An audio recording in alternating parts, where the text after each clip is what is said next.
So not one, not 100, but more than 1,000 prosecutors have had it with Donald Trump and his Attorney General William Barr and have signed a letter condemning both of them over the Roger Stone case. And of course, the letter's not going to actually achieve anything, but it does tell us a lot about the total failure of many of the systems that we basically take for granted in our country because no one has ever challenged them or flouted them the way that the Trump administration has. Remember that Donald Trump is connected to, is an associate of Roger Stone's, or maybe better said, Roger Stone is an associate of Donald Trump's. Roger Stone was indicted and he was convicted, and prosecutors recommended 7 to 9 years in prison for Roger Stone. And Roger Stone, of course, has created this entire campaign to argue how unfair everything is. Trump lost it on Twitter.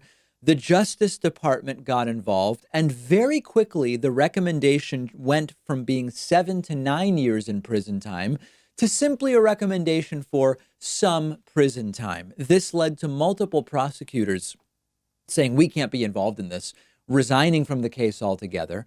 And remember that we're supposed to have separation of powers and checks and balances here in the United States. We're supposed to have independence between agencies and branches of government. It's sort of U.S. Government 101. A lot of us learned this in seventh grade. The Justice Department is separate from the administration. The president gets to pick the attorney general who heads the Justice Department, but the Justice Department should be independently operating, investigating wrongdoing, whoever it is that may have carried it out, whether it's members of an administration or not. The Justice Department should not interfere or exert influence in individual cases, especially for politically motivated reasons, such as the president doesn't like the sentence that was recommended for his associate, Roger Stone. That's how things are supposed to work. But of course, the current form of the Republican Party is a shameless, corrupt, colluding organization that functions more like a mob family than a major political party. So Roger Stone gets convicted for crimes he committed in the course of helping Donald Trump get elected. Prosecutors look at the facts and they say, based on the crimes, 7 to 9 years makes sense. And it does, and I'll get to that in a second. But Trump catches wind of this and tweets, quote, "This is a horrible and very unfair situation. The real crimes were on the other side, as nothing happens to them. Cannot allow this miscarriage of justice." Donald Trump is arguing that because people on the other side politically who have not been indicted, nor charged, nor tried, nor convicted of anything, they haven't gotten prison time because this is the United States and people who aren't indicted or convicted or tried don't get prison time. Stone shouldn't either. And then, lo and behold, the recommendation is changed from 7 to 9 years to just some prison time.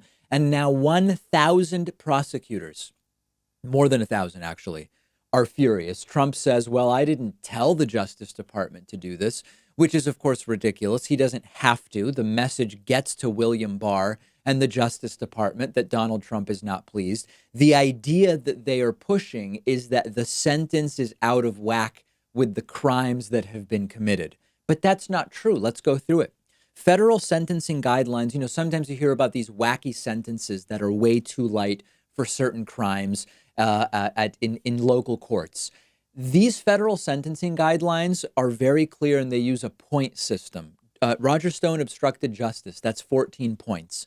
There's an enhancement for threatening physical injury to a person. That gets Roger Stone 8 more points. That's 22.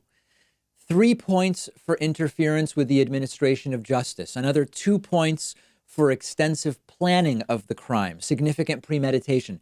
2 points for willfully obstructing or impeding justice. That's 29 points. The fact that he has not been previously convicted puts him in criminal category 1.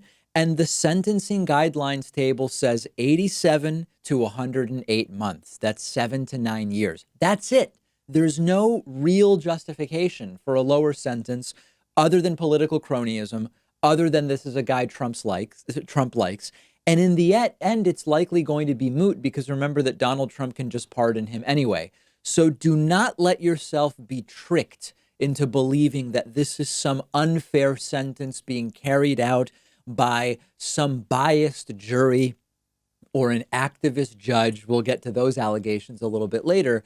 What is wrong and unfair is that Donald Trump is getting involved. What is wrong and un-American and unconstitutional is that Donald Trump is arguing that because his political enemies who have not been charged with any crime aren't in prison, Roger Stone shouldn't get 7 to 9 years. And this is just the tip of the iceberg.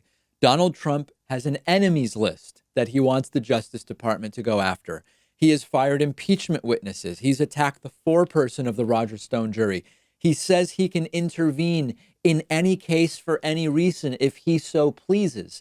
It's a disgustingly authoritarian turn. And that's what I want to dig into next in more detail. One of our sponsors today is a game called Lawgivers, a turn-based political simulation game for PC, iOS, and Android. If you've ever wanted to start a political party or run for office or shape the destiny of our country, here's your chance. I've been having a ton of fun with the game. You do get to experience legislative democracy up close, and the dynamics of the game are really impressive. You make election promises to your constituents. It's up to you whether you keep those promises when you're in office. All of the laws you pass affect your country's happiness and safety, healthcare, environment. You can abolish laws that are already in place.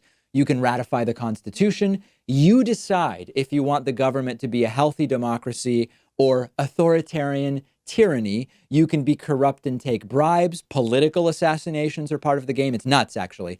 It's a really good time. It doesn't get old because you'll never play it the same way twice. This is not some cheesy free-to-play game. It's very clear that a lot of time went into the development.